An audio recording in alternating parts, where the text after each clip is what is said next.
You've got to make sure you know what you're paying for. A good reputable builder should have no problem with someone doing research and groundwork on them if they've got nothing to hide. Make sure that you're comfortable with what you're signing and you understand what you are getting very thoroughly. By doing that early groundwork, that's definitely going to assist you in making that right choice and avoid potentially getting ripped off from your builder.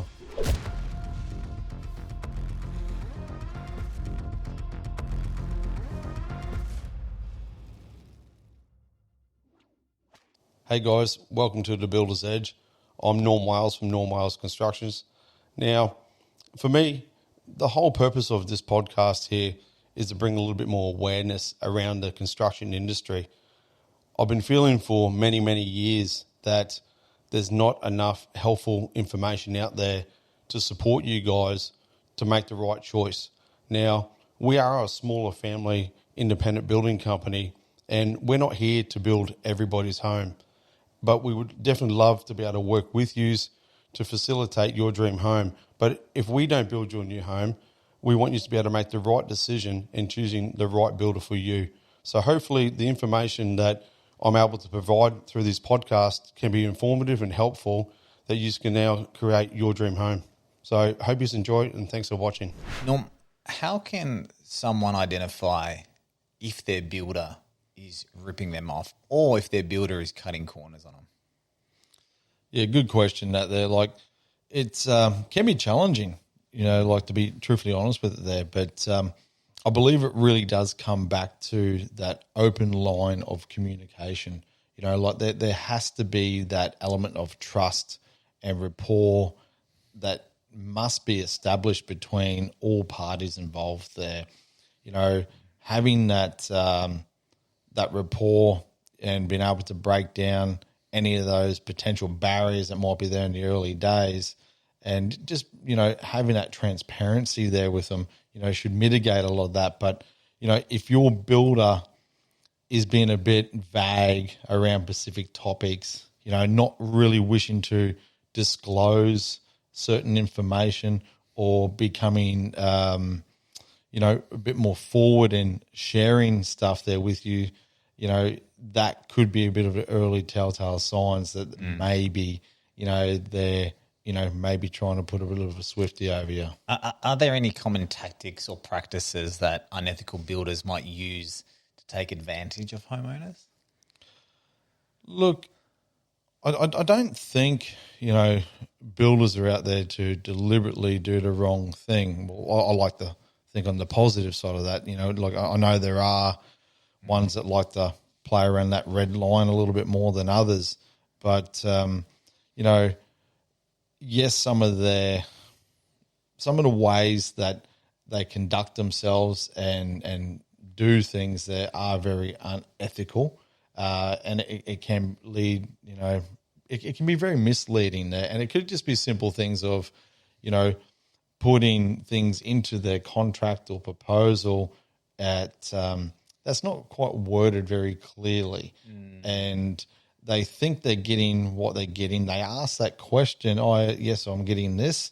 And they get told yes, but it's actually not really in the detail of writing. And I've unfortunately witnessed this. I was, several years ago, we were constructing this home, and we had I guess you could say a competitive builder building next door. And lovely elderly couple, they'd talk to us each day, and over time we got to know each other very well. And unfortunately, I felt I was more, being a liaison with them to mitigate the problems they were having during their build. Wow. And I was more than happy to facilitate and answer their questions, because it wasn't pretty. And there's certain things like it was a septic system that was actually had to be installed on their site there. And they specifically, requested a specific brand, a concrete tank and these sorts of things. And it was then written into their actual contracts, obviously to put a septic system in place, but not in the wording of what was discussed, and agreed to. and they end up getting a plastic, tank put in where they believe that it should have been concrete.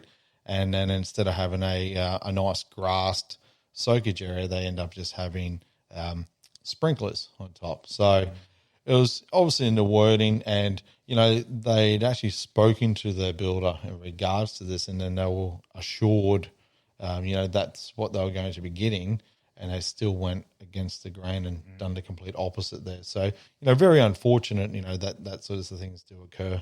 What are some other examples of that?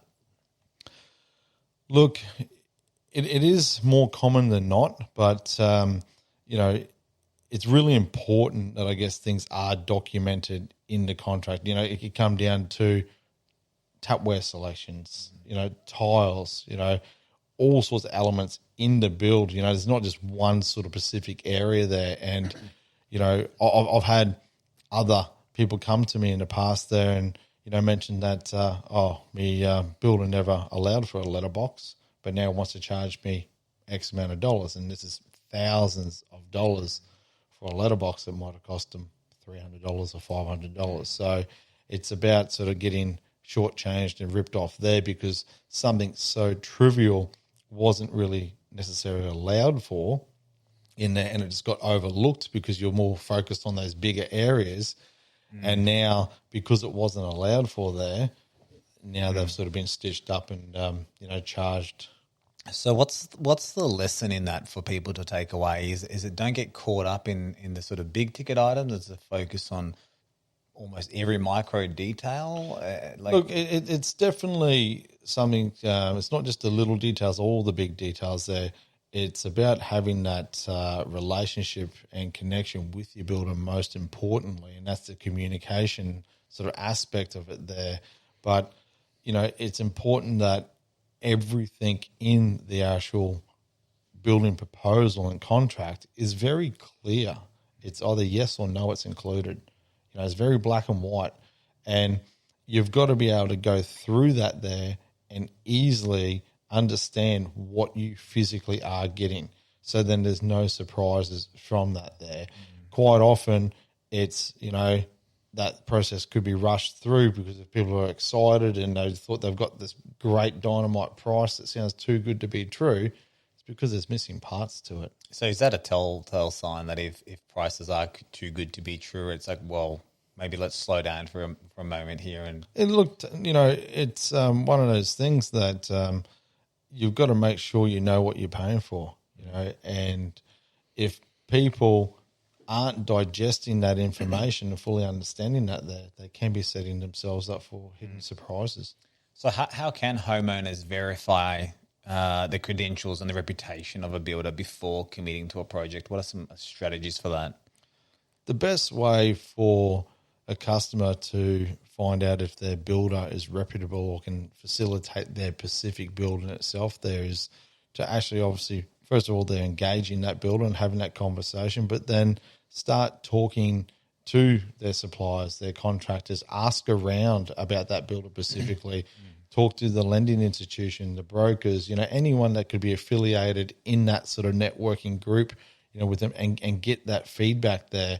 And don't just stop at one or two or three. Get a few handfuls of people. Like, it's a lot of money that they're investing, so they've got to make sure they make that right decision. And, a good reputable builder should have no problems with someone doing research and groundwork on them if they've got nothing to hide. Absolutely. Can you explain the importance of setting clear expectations and milestones in the construction contract to avoid disputes?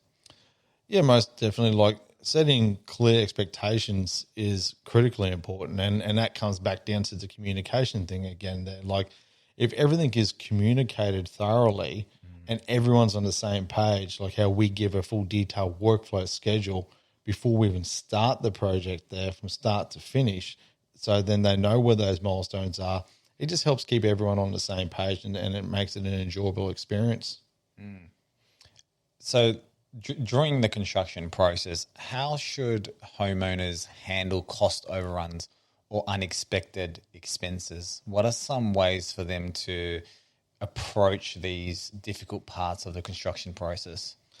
Yeah, look, the best way to approach any unforeseen circumstances and cost overruns there, it's always nice to sort of build some form of a little contingency in to your overall build. If that happens to be 5 or 10% of your construction price, or might be $5,000 or $10,000. Like it's just always good to have a little nest egg there, because things can arise. Like something that builders aren't going to be able to foresee is, like, for example, excavation of rock. So yes, you get tests done, and you sort of use those tests to sort of gather reports and things, but they are still only a guide and an indicator. So if you start requiring to dig very lengthy power trenches in play, or have concrete septic tanks, you're digging 3 meter deep holes, you could be unlucky to come across some rock there. But generally speaking, that's not going to cost you tens of thousands of dollars. But it's nice to have a couple of $1,000s in the bank for the what if situation. Like, it's very rare for that to occur. And if a builder knows the area pretty well, they can advise you upon if they think that's actually going to be something that, could be something that could happen. But, generally speaking there, like, if you can sort of give yourself a buffer zone there to use in case something arises, because things do happen, there's, no hiding that there, but it's a matter of trying to minimize those risks the best you possibly can. And that generally is done by open, honest communication. Yeah, I love that. So it sounds like open, honest communication, having some form of a buffer in place. Is there anything else that you think you could share right now, just as a final bit of advice, to help homeowners protect their interest in building, but also protect them against potentially a bootstrap builder who might be taking them for granted? Yeah, look, the best thing to protect yourselves there, would be to make sure that you're comfortable with what you're signing and you understand what you are getting very thoroughly. By doing that early groundwork, that's definitely going to assist you in making that right choice and avoid, potentially getting ripped off from your builder. Love it. Before we wrap up, I have one more question for you. Okay. And we'll get that from the jar. The get to know you Norm jar. Let's see if we can pick a winner here, Norm.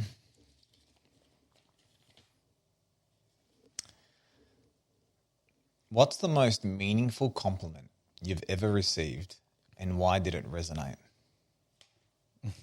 Okay. Look, I'll just go back to something that was only recently. I just handed a home over, and the owners, had a bit of a, get together with some friends and family, and they said, "Oh, make sure you do this and make sure you do that. Check this very thoroughly." And the lady actually turned around and said, "Oh, look, we don't have to worry about doing that there with our builder." And she turned around, "Oh, why is that?" And it goes, "I'm pretty sure my builder's got OCD. He's pretty particular and thorough with what he does." So, look, I took that as quite a big compliment there. We are very, very thorough with what we deliver and take a lot of pride in everything that, we build and construct there. So, to have, that sort of feedback there from a customer, obviously shows the attention to detail and the effort that we put in there. And I was, quite chuffed to, be put up there with someone that's, got OCD that's very particular. So, yeah, I'll take that one. Love it. Makes sense. Well, thanks for your wisdom and your insights as always, Norm. All right. Cheers, mate. Cheers, mate.